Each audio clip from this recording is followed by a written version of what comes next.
की यशोदा रमाबाई आंबेडकर नगरमध्ये आपल्या घराजवळ राहत होत्या.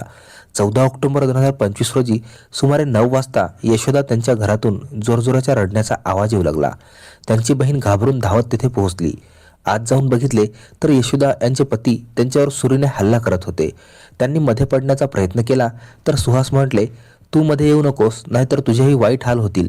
सुहास यांनी यशोदा यांच्यावर अनेक वार केले आणि नंतर सुरी घेऊन तेथून निघून गेले. यशोदा रक्तात बछडल्या जमिनीवर तरफडत पडल्या. आजूबाजूच्या लोकांच्या मदतीने त्यांना उपचारासाठी सरकारी रुग्णालयात नेण्यात आले, पण डॉक्टरांनी त्यांना मृत घोषित केले. यशोदा यांच्या बहिणी अन्नपूर्णा यांनी पोलीस स्टेशनवर संपूर्ण माहिती देत तक्रार नोंदवली. याआधीच पोलिसांनी सुहास यांना ताब्यात घेतले होते. सखोल चौकशीसाठी त्यांना न्यायालयात सादर करण्यात आले. न्यायालयाने त्यांना 5 दिवसाच्या पोलीस रिमांडवर पाठवले. पोलीस रिमांडमध्ये सुहास यांनी संपूर्ण घटनेची सत्यता सांगितली आणि आपल्या गुन्ह्याची कबुली दिली. सुहास यांनी सांगितलेली कहाणी खरोखरच धक्कादायक होती. सुभाष तुकाराम शिंदे यांचे वय 50 वर्षे आहे.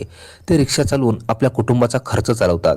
जवळपास 23 वर्षापूर्वी त्यांनी त्यांच्याच गावातील एका मुलीशी प्रेमविवाह केला होता. त्या मुलीचे नाव यशोदा आहे, ज्यांचे वय आता 45 वर्षे आहे. हे कुटुंब सोलापूर जिल्ह्यातील हिप्परगाव येथे राहते. 22 वर्षापूर्वी सुहास आणि यशोदा यांनी घरच्यांना विरोध करून विवाह केला होता. लग्नानंतर त्यांना 3 मुले झाली, 2 मुले आणि 1 मुलगी. घराचा खर्च वाढला, जबाबदाऱ्याही वाढल्या, पण सुहास यांनी कधी हार मानली नाही. नेहमी कुटुंबाची जबाबदारी पार पाडली. यशोदा यांनीही सुहास यांचा प्रत्येक टप्प्यावर साथ दिला. हळूहळू त्यांचे कुटुंब चांगले आणि स्थिर झाले. मुले मोठी होत गेली आणि घरात सर्व काही ठीक चालत होते. घरात टीव्ही आला होता. मोबाईल असल्यामुळे यशोदा यांचा वेळ चांगला जात असे. टीव्हीवरील चमकदार मालिकांनाही त्यांनी आपल्या दिशेने ओढले. मोबाईल आल्यामुळे दूरदूरचे लोक सहजच संपर्कात येऊ लागले. गावात पूर्वी ज्यांना कोणी ओळखत नव्हते असेही लोक मोबाईलमुळे आता ओळखीत येऊ लागले. कोणी व्यक्ती प्रथम भेटत असे तर त्याचा नंबर घेणे आणि वारंवार बोलणे खूप सोपे झाले. पण याच सोयीमुळे अनेक वाईट गोष्टीही घडू लागल्या.